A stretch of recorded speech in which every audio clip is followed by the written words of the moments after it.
একজন content creator বা video creator হিসেবে কাজ করা যে কি জ্বালা না এখন বুঝতে পারছি। অর্ধেক সময় ভেবে উঠতে পারি না যে কি ভিডিও দেবো, কি বলবো।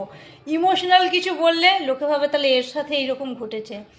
কিছু দুঃখের স্যাড পোস্ট দিলে বলে কিরে কি হলো, কাঁদছিস কেন, কি হলো, মানে বিভিন্ন রকম সবাই ভাবে যে যা পোস্ট দিচ্ছে সেটা মুডের ওপর। ভাই মুডের ওপর নয়, আমাদেরকে বলে দেওয়া হয় যে বিভিন্ন রকমের ভিডিও পোস্ট করতে, বিভিন্ন রকম সিচুয়েশন নিয়ে আমাদের আলোচনা করতে হয়। মানে এখন তো ভেবে ভেবে বুঝে উঠতে পারছি না যে কি কন্টেন্ট দেবো, কি দেবো। এখন মনে হচ্ছে আমার মৃত্যুর ডেটটা যদি একটু জানা থাকতো না, তাহলে প্রি মরণ শ্যুট করতাম, জানেন, যে মরতে আর 4 দিন বাকি, এইরকম করছি, মরার আগে কি কি শখ সেগুলি সব পূরণ করব।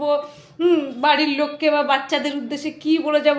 আর সত্যি কথা বলতে কি, আমি জানি না কবে মরবো না মরবো। আমি আমার ছেলেকে বলে রেখেছি যে ভাই আমি মরার পর চুল টুল কাটিস না, আর কোনো খাওয়া দাওয়ার বিচার করবি না, তাহলে আমি যেখানেই থাকবো আমি খুব কষ্ট পাবো। কারণ মা হিসেবে না সবসময় মনে হয় ছেলেটা কী খেতে ভালোবাসে, এবার বাড়ির লোকেরা কে কেমন থাকে। একে তো আমি চলে গেলে ধরুন সংসার অচল।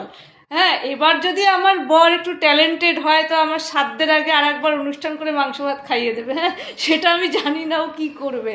তো আমি ভেবে উঠতে পারছি না, কন্টেন্ট ক্রিয়েটর হিসেবে না মাথাটা আমার গন্ডগোল হয়ে গেছে যে কি ভিডিও দেবো। আপনারা একটু সাপোর্ট করুন প্লিজ, আর কারোর কিছু আইডিয়া থাকলে প্লিজ শেয়ার করুন আমার সাথে, খুব দরকার।